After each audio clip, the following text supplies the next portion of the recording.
신앙이 이벤트로 머무를 때라는 제목으로 하나님 말씀 증거하도록 하겠습니다. 초막절에 벌어진 사건인데 그 현장에서 가늠하다 잡힌 여자를 데리고 왔습니다. 이거는 뭐 이 문제를 해결하려고 그런 게 아니라 함정이었죠. 예수님에게 함정 파는 거였습니다. 둘 중에 어떻게 할 겁니까? 그럴 때 살려라 그러면은 율법을 어긴 것이 되기 때문에 돌로 쳐서 죽일 수 있었습니다. 여인뿐만 아니라 예수님도. 그리고 죽여라 그러면 율법에는 맞지만 뭐 맨날 살아가라 그랬잖아요. 그러니까 이게 행동이 불일치되죠. 언행 불일치. 그래서 자가당착에 빠지는 것입니다. 그러니까 이런 질문이 굉장히 기발해 보이고 또는 뭐 특별해 보이지만 이거 함정입니다. 이런 거 올바른 거 아니라는 거예요. 그러면 이거를 그냥 예수님이 우리 1절부터 11절까지 말씀 잘 알잖아요. 지혜의 에피소드 또는 기발하다. 참 예수님은 똑똑하다. 어떻게 이런 함정을 이렇게 벗어나나. 뭐 이런 정도로 우리가 이해해서는 안 된다는 것입니다. 어쨌든 이 결과가 뭐예요? 현장에서 가늠하다 잡힌 여인 살려내지 않습니까? 마지막 뭐라 그러죠? 정죄하는 자 있느냐 없느냐? 없습니다. 나도 정죄 안 한다. 다시는 죄를 짓지 말라. 그랬다는 거예요. 그 다음에 좀 찝찝하죠? 그 다음에 어떻게 되나? 11절에 보니까 11절 같이 있습니다. 시작. 대답하되 주여 없나이다. 예수께서 이르시되 나도 너를 정죄하지 아니하노니 가서 다시는 죄를 범하지 말라 하시니라. 당장 이런 생각이 들지 않아요? 이게 죄 짓고 난 다음에 용서하고 죄 짓고 난 다음에 용서하고 잠깐만 그렇게 반복이 되면 더 타락하는 거 아닌가 이런 생각이 안 듭니까? 더 방종하는 거 아닌가? 그러니까 죄를 대수롭지 않게 여긴다 그러는 거죠. 실제로 우리가 아무리 많은 죄를 져도 죄 짓고 또 용서받고 죄 짓고 용서받고 그게 가능하다 이렇게 가르치는 게 구원파거든요. 이단 구원파. 그러니까 이거 무슨 뭐 은혜를 이렇게 값싸게 받는 것 같이 보이지 않습니까? 그러면 어떤 일이 벌어지죠? 믿음이 괴물이 돼버리는 거죠. 짐벗대로 살고 돌아와가지고 나 잘못했어 그럼 또 용서받고 짐벗대로 살다가 와가지고 또 잘못했어 그럼 용서받고 그런 괴물 믿음 그거는 진짜가 아니겠죠. 죄를 합리화시키고 또는 죄를 대수롭지 않게 여기는 거. 예수님이 그렇게 말씀하셨겠어요? 그러니까 오해죠 오해. 뭘 잘 모르니까. 그러니까 신앙이 이벤트가 아니라는 것입니다. 회개 이벤트가 아니라는 거예요. 더 자칫 난 다음에 이제 이벤트입니다. 지금 회개하면 다 용서받습니다. 뭐 이렇게 설날 이벤트 그런 거 있대. 뭐 오늘까지 얼마 뭐 그죠? 그런 거 아니겠죠. 그래서 이게 중요한 게 뭐냐면 그 다음 얘기예요. 그죠? 이 현장에서 가늠하다 잡힌 여인 같은 죄인들 정죄하지 않는다. 다시는 죄를 짓지 말라. 그럼 이게 가능한 일인가?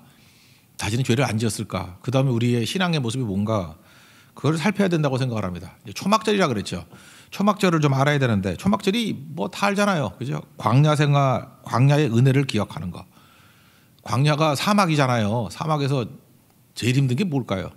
우리가 베트남에서 사막도 한번 가봤는데 물이 없잖아요. 물. 그죠? 그래서 물을 기점하는 거예요. 그래서 반석에서 물이 나왔다. 반석은 원래 물 나올 때가 아니잖아요. 돌멩이에서 어떻게 물이 나와? 흙 같은 거 파야 물이 나오지. 그러니까 불가능한 곳에서 물이 나왔다. 그래서 반석에서 물이 나왔다라는 것은 이건 기적 중에 기적이죠. 은혜 중에 은혜이죠. 그래서 예수님이 반석이라 그러잖아요. 만세 반석 대신 예수님이 터뜨려서 생수가 나온다. 그 예수님을 상징하는 거다 이렇게 얘기하지 않습니까? 그래서 초막절에 기념하는 게 낮에는 물의 예배를 드려요. 물의 예배. 그러니까 물의 예식을 드린다고. 물의 예식이 뭐라 그랬습니까? 실로암 연못에 가가지고 물을 퍼다가 막 뿌리는 거예요. 낮에는. 그러면서 무슨 얘기입니까? 하나님이 우리에게 물을 주셨다. 어디나 물이 있으면 생명이 있는 거 아니에요. 하나님께서 우리에게 생명을 주셨다. 우리를 살려주셨다. 그래서 초막절에는 낮에는 물축제예요. 그래서 군인들이 맨날 부르는 실로암도 그런 개념이거든. 물축제. 우리를 살려주셨다. 우리에게 공급해 주셨다. 우리에게 물을 주셨다. 그게 실로암이라고 실로암. 근데 그 낮에만 있었던 게 아니라 밤에도 있었습니다. 밤에는 뭐냐 하면은 그 여인의 뜰이라고 있죠. 성전에 보면은 거기에다가 그 사이드에 엄청나게 큰 그 토치 같은 걸 만들어 가지고 불을 피우는 거예요. 그래서 불의 예식이다 이렇게 얘기를 합니다. 불의 예식. 그래서 불 피우는 거예요. 불 피워 가지고 거기서 밤새도록 뭘 상징하는 거죠? 불기둥. 낮에는 구름기둥으로 밤에는 불기둥으로. 광야에서는 춥잖아요. 일단 불기둥이 따뜻하게 만든다라는 보호도 있고 그다음 불기둥과 구름기둥이 움직여 갈 때 인도하심이라는 게 있잖아요. 그래서 불의 예식을 거행해요. 그래서 초막절은 두 가지 하는 거예요. 물의 예식, 불의 예식. 그래서 예수님이 요거에 각각 지금 메시지를 주시는 거 아니에요? 낮에 물의 예식이 있을 때 기억나시죠? 7장에서 37절에 명절 끝날에 예수님께서 크게 소리를 질렀어요. 누구든지 목마르거든 내게로 와서 마셔라. 나를 믿는 자는 성경의 이름같이 그 배에서 생수의 강이 흐르리라. 오늘 찬양했잖아요. 생수의 강이 흘러야 된다. 흐르게 될 것이다. 그러니까 이것도 똑같은 얘기죠. 창세기 12장 3절의 말씀하고 똑같은 거죠. 모든 족속이 너로 말미암아 복을 받을 것이다. 네가 생수로 목마름을 해결할 뿐만 아니라 흐르니까 주변까지도 목마름에서 해결되게 만들 것이다. 이렇게 말씀하셨고, 이제 밤에 해당되는 게 뭐예요? 이게 불이거든요. 그러니까 이제 예수님이 뭐라 그랬겠어요? 나는 세상의 빛이다. 그런 얘기가 나온 거라고요. 이게 어디서 나온 거예요? 초막절에. 밤에 빛의 예식에서 나온 얘기라고요. 12절 읽겠습니다. 시작. 예수께서 또 말씀하여 이르시되 나는 세상의 빛이니 나를 따르는 자는 어둠에 다니지 아니하고 세상의 빛을 얻으리라. 그러니까 광야의 은혜를 기억하는 것 중에 물의 축제에서는 생수의 강이 흐르리라. 불의 축제에서는 나는 세상의 빛이니까 나를 따르는 자가 되라. 이런 거죠. 그러니까 여기서 빛을 얘기할 때에 이제 현장에서 가늠하다 잡힌 여인의 문제가 해결이 되는 거예요. 다시는 죄를 범하지 말라. 어떻게 하면 다시 죄를 범하지 않느냐? 빛 대신 예수님을 따르면 된다라는 거예요. 거기 뭐라고 되어 있어요? 나는 세상의 빛이니 뭐라라고요? 나를 따르는 자, 팔로워가 되라는 거예요. 예수님 따라가라. 빛을 따라가라. 그러니까 이 여자에게 이벤트성, 내가 너 죄 용서해 줬으니까 이제 죄 사해졌어 라는 이벤트가 아니라 동행이라는 거죠. 동행. 이제부터 네가 다시는 죄를 범하지 않기 위해서 필요한 게 뭐냐면 나를 따르는 자가 되라. 그러니까 동행. 그래서 신앙이라는 것은 이벤트가 아니라 동행이다. 그래서 우리가 예배를 강조하는 거죠. 예배가 뭐 동행하는 거 아니에요. 매일같이 새벽마다 예배 드리고 주님과 동행하는 거죠. 쉬지 말고 기도하고. 이게 동행하는 거 아니에요. 그죠? 이렇게 항상 동행하는 게 필요하다는 것입니다. 동행의 메시지라는 거예요. 그럼 동행하지 않는 메시지가 있느냐? 성경에 그런 좋은 성경이 있죠. 사사기. 사사기 영성의 특징이 뭐죠? 드문드문이에요. 사사기 같이 믿으면요, 사사기 같은 영성을 갖게 되고 사사기 같은 결말을 맺게 될 거예요. 사사기 특징이 뭐죠? 드문드문 주를 찾아요. 그죠? 이렇게 축복받으면 불순종하고 불순종하면 얻어 터지고 얻어 터지면 막 부르짖어요. 그 하나님 구원해 주시고. 이게 사사기 사이클 아니에요? 그죠? 그래서 드문드문 이게 구원이 임하게 되죠. 그래도 뭐 주님 용서해 주시죠. 구원해 주시죠. 그렇지만 사사기를 우리 뭐라 그래? 암흑시대 그러잖아. 그죠? 자기 소견에 오른 대로. 가끔마다 자기 소견에 오른 대로 하다가 망치면은 하나님 찾고. 지금도 많은 성도들이 특별히 뭐 오늘 수요일날 오신 분이야 그런 분들은 안 계시겠지만 이렇게 드문드문 찾는 분들 있죠. 그 올림픽 주기로 주님 앞에 나오고, 그죠? 전국체전 주기로 주님 앞에 나오고, 뭐 이런 분들 있잖아요. 드문드문. 뭐 그래도 주님이 용서해 주시긴 하는 것 같아요. 그렇지만 망해요 끝은. 왜 그렇죠? 망하는 이유가 간단하죠. 사사기 영성이니까. 그래서 그렇게 믿으면 어떤 일이 벌어지는지를 알고 싶으면 사사기 1장부터 21장까지 읽어봐요. 어떻게 망하는지. 그게 사사기 얘기예요. 사사기 얘기. 그냥 드문드문. 그 발작적인 믿음 이렇게 말하고 싶은데. 그러니까 이건 뭐예요? 끊어지는 믿음이죠. 끊어지는 거. 자꾸만 끊어져. 단절. 마귀가 하는 일이 뭐죠? 우리를 죽음으로 이끌어가는 거죠. 죽음의 특징이 뭐예요? 단절시키는 거 아니야. 끊어지면 다 죽잖아요. 포도나무가 가지가 떨어지면 단절되면 죽는 거 아니에요. 그러니까 마귀는 계속 단절시킨다니까. 단절시키고 어떻게든 예배를 단절시키고 싶어하고 어떻게든 기도를 단절시키고 싶어하고 잠깐 유혹하는 거죠. 뭘 예배드리냐. 한 번만 그러잖아요. 한 번만. 단절. 토막 내면 끝나는 거예요. 이거 여러분 제국주의에서도 많이 느끼지 않아요? 영국이 인도 지배할 때 어떻게 했어요? Divide and rule. 이거 마귀전법이에요. 마귀가 우리가 똑같이 한다. Divide. 나누는 거야. 어떻게 나누죠? 원래는 인도가 무굴 제국이잖아요. 무굴 제국의 특징이 뭐예요? 원래는 그 몽골 티무르나 이런 애들이 왔잖아요. 악바르 뭐 이런 사람들. 그러니까 몽골 사람이었는데 걔네들은 소수잖아요. 걔네들이 이슬람을 믿잖아. 그래서 무굴 제국은 이슬람 정권이잖아요. 이슬람 정권. 그래서 걔네들이 원래 뿌리는 아프가니스탄, 파키스탄 이쪽 아프가니스탄이에요. 원래 뿌리는. 거기 있던 애들이 합작을 해가지고 무굴 제국을 만들잖아요. 근데 인도의 다수는 힌두교죠. 그러니까 오랜 기간 동안 어떤 일이 벌어졌냐면 이슬람이 지배층, 소수의 지배층, 다수의 힌두교인들. 그러니까 영국이 지배하고 난 다음에 어떻게 해요? 이걸 갖다가 종교적으로 막 나눠버리죠. 나눠가지고 오히려 힌두 애들을 세우고 그죠? 이렇게 역으로 만들게, 다투게 만들게. 그래서 결국 그 독립이 되긴 됐지만 그냥 독립 안 시키잖아요. 인도하고 동파키스탄, 서파키스탄. 나중에 그 둘 또 나눠져가지고 방글라데시. 그죠? 방글라데시가 벵골족이라는 거 알죠? 벵골. 그래서 방글라데시. 결국은 지금 저렇게 다툼이 일어나고 막 싸우게 되는 게 뭐예요? 그 제국주의라고. 제국주의 뿌리가 그 마귀적인 생각 아니에요? Divide and rule. 그죠? 나눠서 통치하라는 거예요. 그러니까 마귀도 항상 우리에게 하는 게 뭐냐면 똑같아요. 제국주의하고 성도를 갈기갈기 찢어가지고 나누고 그다음 룰링. 그럼 통치가 가능해진다. 그러니까 이게 신앙도 단절되면 끝나는 거라고. 그래서 계속하는 거예요. 계속하는 게 실력이라고요. Keep going. 계속하는 게 실력이죠. 계속하는 거. 그래서 예배기도 성교 열심히 하자는 거, 계속하자는 거, 이게 얼마나 중요한 건데요. 우리 신앙에 있어서요. 사실은 이번 이런 코로나 이런 팬데믹이 우리에게 큰 시험거리가 될 수 있는 게 뭐냐면 이렇게 단절시켜 놨잖아요. 여러 가지를. 사람과 사람을 단절시키고 성교도 단절되고 예배도 단절되고. 그러니까 뭐 할 수 없는 것도 있겠지만 그죠? 이런 것들에 대해서 우리가 빨리 해야 되는 게 뭐냐면 단절의 그 부정적인 것들을 생명으로 연결시키는 거예요. 그죠? 그래야 살아난다고. 계속 쭉 하면 살아나요. 그래서 이렇게 단절되고 난 다음에는 빠지지도 말고 새벽기도도 빠지지 말고 열심히 나오고 좀 더 의도적으로. 그러면 생명의 능력이 나타나기 시작한다라는 것입니다. 지금 여기서 이벤트가 아니라 그 현장에서 가늠하다 잡힌 여인에게 너 이벤트성 그 죄 용서가 아니야. 이제 나는 세상의 빛이니까 따르는 자가 돼야 돼. 따르는 자는 동행이거든. 동행은 계속한다는 거 아니에요. 그래서 동행해야만 생명의 능력이 풍성하게 드러난다고요. 그러니까 신앙생활이 뭐예요? 동행하는 거예요. 예수님과 동행하는 거. 그러니까 동행이 제일 쉬운 건 뭐죠? 내 안에 계시면 동행이 되지 뭐. 어딜 가나 같이 가잖아. 그러니까 내 안에 주인으로 오시면 최고죠. 그러니까 NIBC, Not I but Christ. 그러니까 신앙생활은 동행이에요. 주님과 동행하는 거. 그거를 말해주고 있습니다. 동행의 신앙의 샘플을 본다 그러면 에녹을 들 수 있죠. 에녹은 365년을 살았는데 65세 때 창세기 5장에 나와요. 65세 때 무두셀라를 낳고 하나님의 어떤 뭐 계시를 들었는가 봐. 그죠? 이 무두셀라가 심판 임한다는 거 아니에요. 어떤 마지막 심판에 대한 메시지를 들었던 것 같아. 그래서 300년 동안 잘 믿었어요. 잘 믿어가지고 365세 하나님께서 동행하시다가 이렇게 데려가 버리지 않습니까?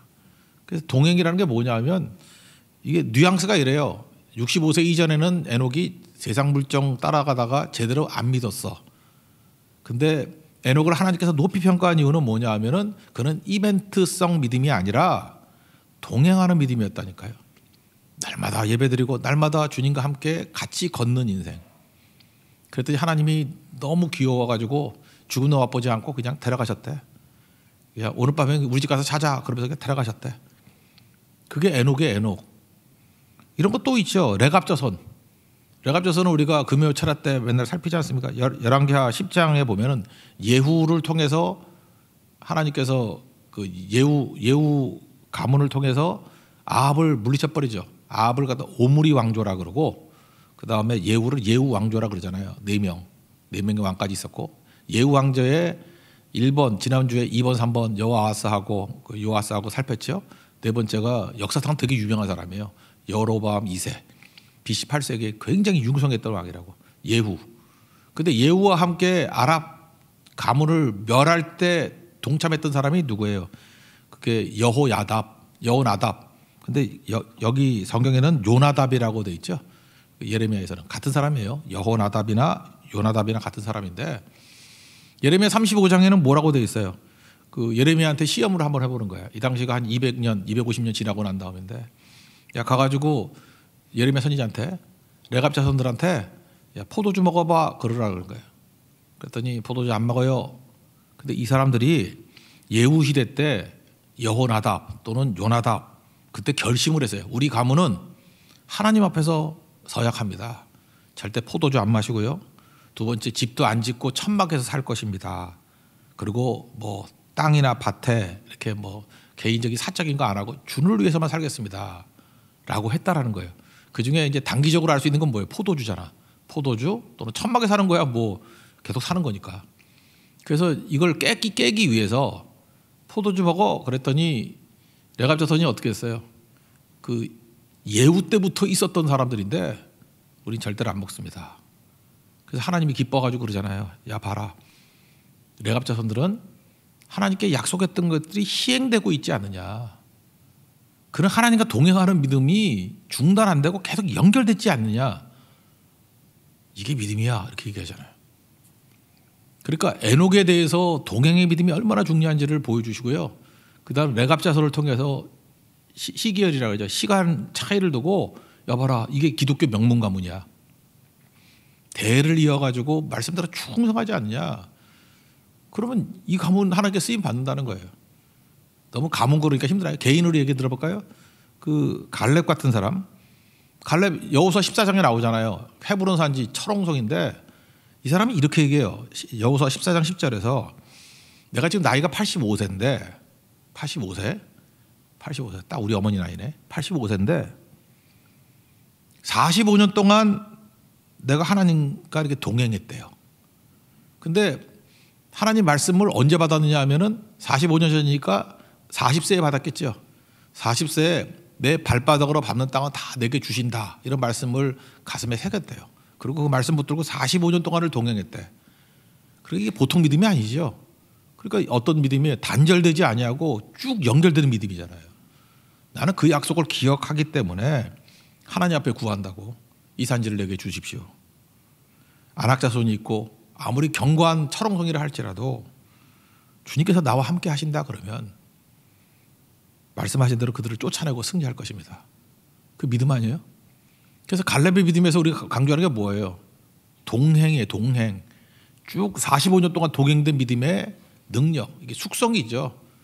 발효된 믿음, 숙성된 믿음, 이렇게 능력이 있는 거죠. 그러니까 갈렙이라든지 레갑이라든지 뭐 이런 사람들, 이게 에녹이라든지 이렇게 안 만들려고 그러면 마귀가 하는 일이 뭐예요? 단절. 토막내는 거예요. 단절. 고등어나 좀 단절하지, 이렇게 탁탁탁. 이게 고등어 같은 믿음이에요. 이렇게 탁 토막낸 믿음. 토막낸 믿음은 그 죽은 믿음이에요. 그거. 그게 마귀가 그렇게 한다니까요. 그러니까 여러분 지금 살 수 있는 길이 뭐냐면 주님 절대로 토막 믿음 갖지 않기로 합니다. 드문드문 믿음이가 안 하겠습니다. 쭉 가는 믿음. 그게 동행이라니까. 동행. 쭉 가는 믿음을 동행이라 그런다니까요. 그러니까 믿음은 절대 이벤트 아닙니다. 혹시라도 지금 우리 집안은, 근데 그 집안에도 영향이 있어. 그 아버지가 이벤트성 믿음을 가지고 있으면 아들도 그래. 그 교육이니까 어떡해. 그 왜 그래요? 예배 때려치고 뭐 제주도 놀러 가자 이럴 거 아니야. 그럼 어려서부터 그만 보고 배웠어. 그래서 뭐 급하면은 뭐 갈 수 있는 거야. 어디든. 예배 다 때려치고. 참 그거 참 안타까운 집안인데 그거 집안의 그 가게에 흐르는 저주야 그게. 여러분 대해서 끊어버려야 돼요. 우리 아버지는 므낫세였지만, 아버지는 아몬이었지만 나는 요시아가 되길 원합니다. 이렇게 돼야죠. 그죠? 그거 끊어버려야 돼. 그거 끊어버려야지. 그거 아니면은 그래서 가문도 중요한 거예요. 알게 모르게 영향 받거든. 그러면 다시 철저해야 돼. 철저하게 그다음에 쭉 가야 돼. 쭉. 점과 점 사이를 연결할 때 직선이 생기잖아. 그 점과 또 점을 찍으면 이제 관성이 생겨요. 그게 기독교 명문관점 되는 거예요. 동행하는 것이 우리 가정의 전통이 되는 거. 그 뭐 구원받는 거죠. 그 능력의 가정이죠. 그런 걸 명문가정 그래요. 아닌 걸 콩가루 가정이라 그러고. 그죠? 그러니까 이벤트성 믿음을 버려야 된다. 이거예요 지금. 그러니까 어찌 보면 이게 전체 문맥을 보면요. 현장에서 가늠하다 잡힌 여인 그 살려준 거는 기발함, 이게 메시지가 아니고요. 이렇게 한번 구원받고 난 다음에 이게 이벤트가 아니라 이게 동행의 신앙이 되기 위해서 필요한 게 뭐냐. 예수님이 빛이니까 빛을 따르는 자가 돼야 된다. 여기까지 연결되는 게 믿음이라고요. 아시겠습니까? 우리가 현장에서 가늠하던 여인같이 우리도 다 죄졌잖아. 죄지고 난 다음에 예수님께서 오셔가지고 우리를 어떻게든 살려주셔요. 정죄하는 자 없느냐? 네, 없습니다. 나도 정죄 안 해. 그렇지만 다시는 죄를 짓지 말어. 근데 우린 겁나잖아요. 내가 어떻게 다시 죄를 안 짓죠? 방법이 있어. 내가 빛이니까 나를 따르는 자가 되면 돼. 나랑 동행하면 되는 거야. 그거죠. 동행하면 되는 거야. 그러면은 죄의 세력을 이길 수 있다라는 것입니다. 그러니까 동행밖에 없어요. 그러니까 자기 너무 믿음 호언장담하면 안 되는 거죠. 그러니까 여러분들 이벤트성 믿음이 아니라 동행하는 믿음을 가져야 된다는 것은 인정하십니까? 예, 믿습니까? 예. 그럼 그 다음에 동행을 어떻게 해야지 잘 되죠? 우리 사람끼리 한번 봐. 동행 잘하는 방법이 뭐예요? 이제 동행 어떻게 하면 잘할까? 그거 생각해 보자고. 사랑하면 잘 돼요. 사랑하면. 그러니까 뭐 남녀지간으로 찐다 그러면 제일 좋겠네. 이렇게 처녀 총각들 있잖아요. 언제가 제일 사랑이 뜨겁나? 20살? 아닌가? 근데 30살 넘어가면 사랑도 식었더라고. 내가 보니까 뭐 잠깐 계산을 하고. 맹목적인 사랑은 몇 살에 하나? 사실 20살도 늙었어. 율동한 18. 이런 애들이 미치면 막 미친 애들이 되는 거 아니에요. 맹목적인 사랑. 로미오 줄리엣 16. 춘향이 이몽룡 16살 이팔청춘. 그들은 아무 생각이 없잖아 애들이. 그래서 사랑하면 동행이 가는 게죠. 사랑하면은 난 요즘에 젊은이들 잘 몰라가지고 잘 모르겠는데 하여튼 우리 학창 시절 중고등학교 때 그랬던 것 같아. 그 보면 누구 좋아하는 남학생이나 좋아하는 여학생 있으면 뭐 어딘 따라갔던 것 같아요. 뭐 수련회 가면 수련회 따라가고 뭐 어디 가고. 하여튼 얼쩡거리는 애들이 되게 좋아하는 애들 아니에요? 그런 거 아니에요? 그러니까 동행이 안 힘들어. 날씨 너무 더워가지고 막 에어컨도 그때는 에어컨 없었거든. 에어컨도 없고 막 타 죽은데도 막 싱글벙글하는 애들이 있었어. 지 좋아하는 오빠 옆에 있으면 싱글벙글이야. 그죠? 내 옆에 있으면 찡그리고 있고 열받지 진짜. 하여튼 그런 거잖아요. 그러니까 사랑하는 거예요. 사랑하면 동행이 어렵지 않죠. 그래서 끝까지 가는 건요. 그래서 예수님도 그러잖아요. 야, 내가 끝까지 가줄래? 이렇게 묻지 않고 나 사랑하니? 이렇게 묻잖아요. 사랑하면 끝까지 가는 거예요. 제가 여러분에게 부탁드린 거예요. 뭐 끝까지 간다 이런 소리 하지 말고 여러분 예수님 사랑하십시오. 그리고 교회를 사랑하십시오. 그리고 끝까지 가요. 교회를 사랑하면 교회 끝날까지 가요. 베드로가 사랑 안 하고 뭐 했어요? 큰 소리 쳤다고. 그 예수님 자기는 의리야. 나는 예수 그 의리스도. 그죠? 나는 의리야. 백날 그래봐. 나 의리의 사나이. 티셔츠도 의리만 입고 다니고. 그 의리스도 뭐 이러고 그죠? 항상 그 전에 뭐 의리 갖고 뭐 한번 농담 있었던 시대가 있잖아요.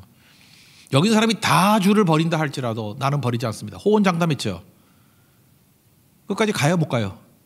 못 가지. 여종 앞에서 부인하고 저주까지 하고. 그거 알잖아요, 3번 부인하고. 그러니까 호언장담으로는 끝까지 못 가요. 그래서 부활의 주님이 요한복음 21장에 예수님 베드로와 대화 이렇게도 해석할 수 있어요. 의리 묻지 않고 나 사랑하니? 묻잖아.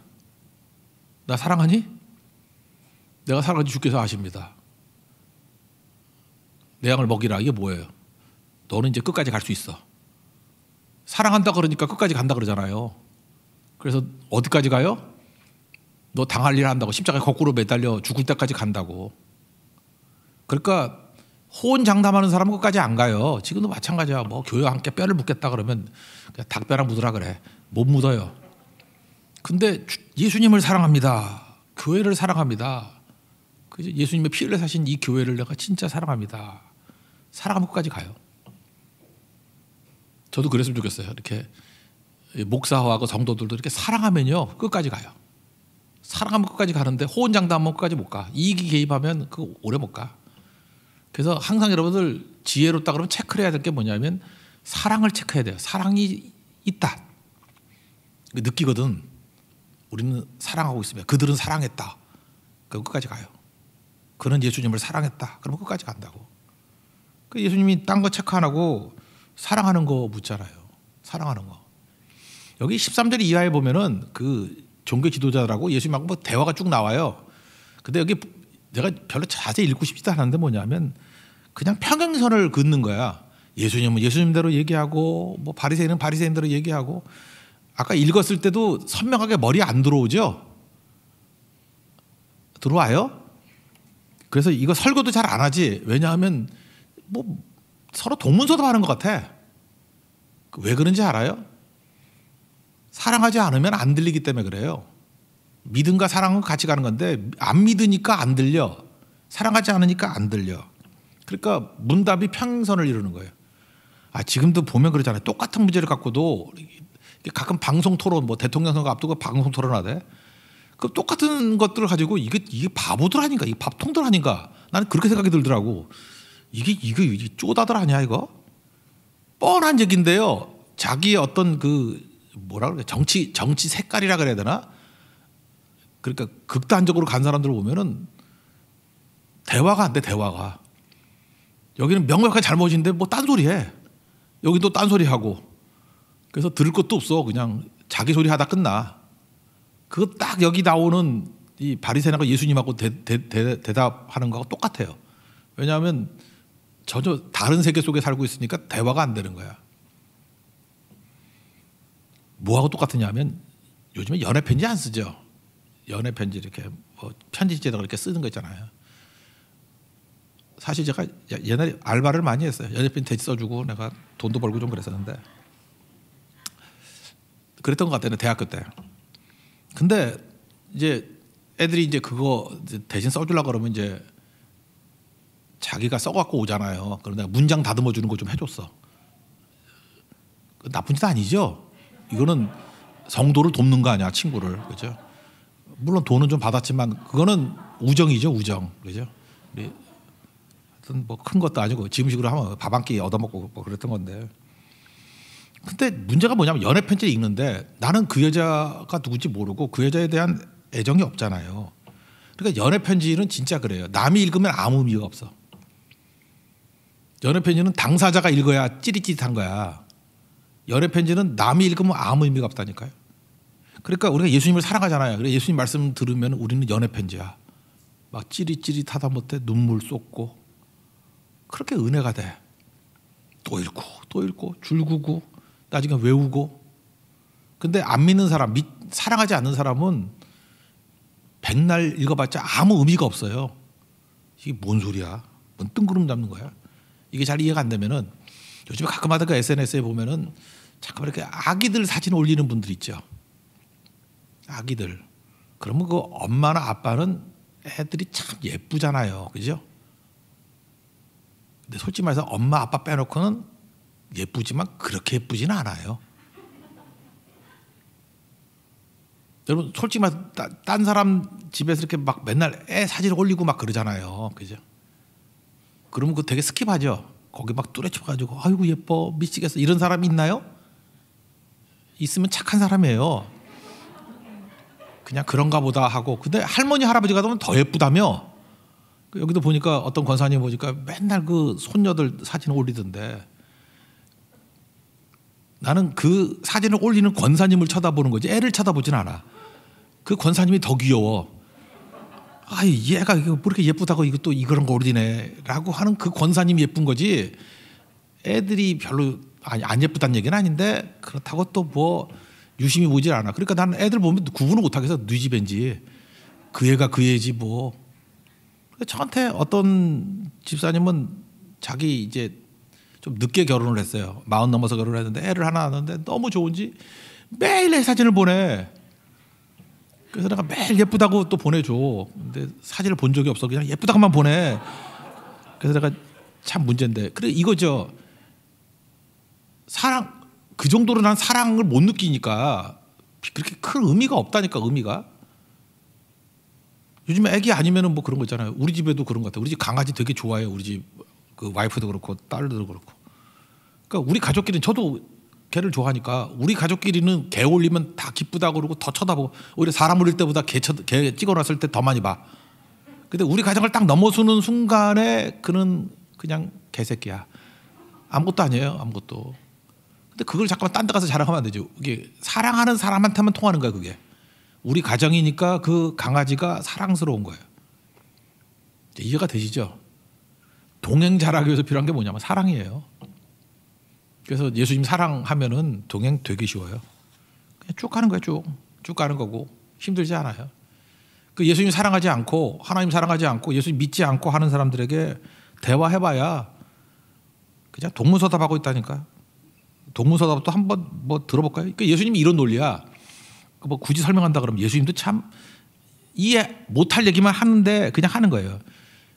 야, 내가 하는 게 다 진짜야. 그랬더니 왜 진짜냐 그랬더니 나는 아버지 하나님 아버지로부터 보내심 받고 하나님 아버지와 함께하기 때문에 그래. 그리고 예수님 하는 말씀이 왜 오라. 그 율법에 보면 2명의 증인이 있어야 되잖아. 그런데 예수님은 2명의 증인을 어떻게 담지 알아요? 하나는 나고 하나는 하나님이래. 그럼 여러분 같으면 인정하겠어요? 이런 거 똑같은 거죠. 어디 가가지고 막 이렇게 싸움이 벌어졌어. 그랬더니 증인 둘이 있어. 나하고 하나님이야. 하나님은 다 하셔. 막 그런 사람 있잖아. 그러면 하나님을 믿는 사람은 하나님은 다 하셔. 그러면 약간 좀 움직일지 모르지만 그 사카모니 믿는 분은 뭐라 그러겠어요. 뭔 잡소리야 그럴 거 아니야. 지금 그런 얘기라고요 지금. 바리새인하고 예수님하고 대화가 안 되는 거야 대화가. 근데 예수님이 일부러 이렇게 하시는 거예요 계속. 왜요? 믿음이 없고 사랑이 없으면 죽었다 깨라도 이해 못하는 거야. 그걸 알려주시기 위해서. 그래서 읽어도 무슨 소리인지 모르겠지만 한번 읽어봅시다. 16절부터 19절까지 그 대화의 일면을 한번 보겠습니다. 시작. 만일 내가 판단하여도 내 판단이 참되니 이는 내가 혼자 있는 것이 아니요 나를 보내시니가 나와 함께 계심이라. 너희 율법에도 두 사람의 증인이 참되다 기록하였으니 내가 나를 위하여 증언하는 자가 되고 나를 보내신 아버지도 나를 위하여 증언하시느니라. 이에 그들의 묻되 내 아버지가 어디 있느냐. 예수께 대답하시되 너희는 나를 알지 못하고 내 아버지도 알지 못하노도다. 나를 알았더라면 내 아버지도 알았으리로다. 이렇게 얘기하면 설득이 되겠어요? 그 아버지가 누구냐 그랬더니 나를 모르는데 아버지를 어떻게 아냐. 참 예수님도 참 정치가 같은 얘기를 하고 있어. 그죠? 이렇게 요리 빠지고 조리 빠지고. 그러니까 이거 대화가 되는 게 아니에요. 그다음에 뭐 내가 가는데 너희들은 내가 가는지 어딘지 모르고 뭐 또 이상한 소리 또 해요. 그랬더니 이 뭐야 저거 왜 못 가지? 저거 자살하려고 그러나? 뭐 이런 얘기도 나와요. 21절 22절도 한번 읽어봅시다. 시작. 다시 이르시되 내가 가리니 너희가 나를 찾다가 너희 죄 가운데서 죽겠고 내가 가는 곳에는 너희가 오지 못하리라. 유대인들이 이르되 그가 말하기를 내가 가는 곳에는 너희가 오지 못하리라 하니 그가 자결하려는가. 그러니까 뭐 사랑이 없으면 죽었다 깨라도 이해 못한다는 거예요. 나중에 믿음이 생기고 사랑이 생기면 이해한다 그러는 거죠. 언제? 십자가 이후에. 당시 이해 못해도 예수님이 일부러 기록해 놓은 거예요. 나중에는 알게 되리라. 그 28절 한번 읽어볼까요? 28절을 한번 읽겠습니다. 시작. 이르시되 너희가 인자를 든 후에 내가 그인 줄을 알고 또 내가 스스로 아무것도 하지 아니하고 오직 아버지께서 가르치신 대로 이런 것을 말하는 줄도 알리라. 그래서 이 부분엔 잘 설교 안 하는 이유를 알겠죠. 이게 서로 동문서답하기 때문에 그래요. 계속. 여기 목적은 뭐예요? 사랑 못하면 사랑 안 하면 이해 못해. 믿지 않으면 이해 못해. 그거를 보여주기 위해 그렇다라는 것입니다. 그러므로 동행 잘하기 위해서는 사랑하면 된다는 거예요. 우리 동행이 안 되는 이유는 뭐냐? 사랑 때문에 그래요. 뿌리를 찾아야죠. 예수님이 사랑하면 동행이 쉬워요. 동행은 이를 악물고 하는 거 아닙니다. 막 싫은데 같이 가려고 그러는 거 아니에요. 사랑해요. 사랑하면 동행이 쉽다니까요. 세상에 동행보다 쉬운 게 있어. 좋아하는 사람하고 같이 가면 쉬워요. 사랑하는 사람과 같이 가면은 동행이 기쁨이라니까. 기쁨. 사랑하는 사람 만나면 기쁘잖아요. 근데 싫은 사람하고는 뭐 옆에 있는 것도 괴롭고 같이 먹는 것은 고문이지. 그죠? 그러니까 동행하자가 아니라 사랑하자예요. 사랑하면 동행은 당연한 거야. 그런 얘기죠. 그 다음에 여기 빛이라는 얘기에서 한 가지 더 부연 설명하는 건 뭐냐 하면은 동행하다가 이렇게 시간이 지나야 변화된다고 생각하는데 그게 아니고요. 빛이니까 빛은 순식간에 문제가 해결되는 거예요.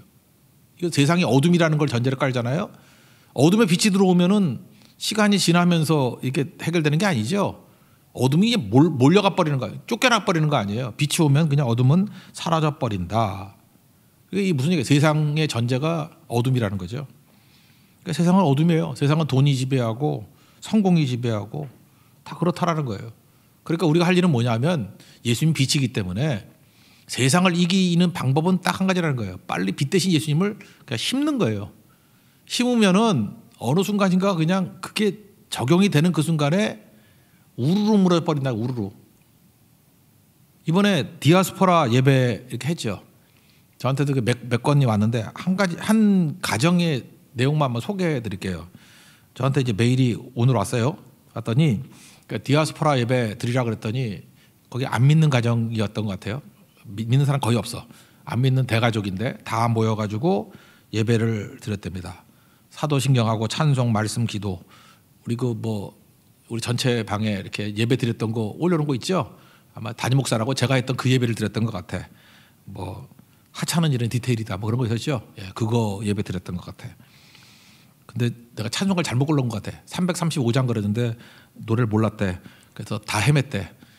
믿는 애도 모르고 안 믿으니까 더 모르고. 그래서 이럴 땐 진짜 쉬운 거 해야 되는데, 그죠? 나 같은 죄인 살리신 어메이징 그레이스 이런 걸 해야 되는데 제 실수. 죄송합니다. 실수했어요. 예. 이 디아스포라 이런 걸 넣으면 안 되는데 그냥 쉬운 거 해야 되는데.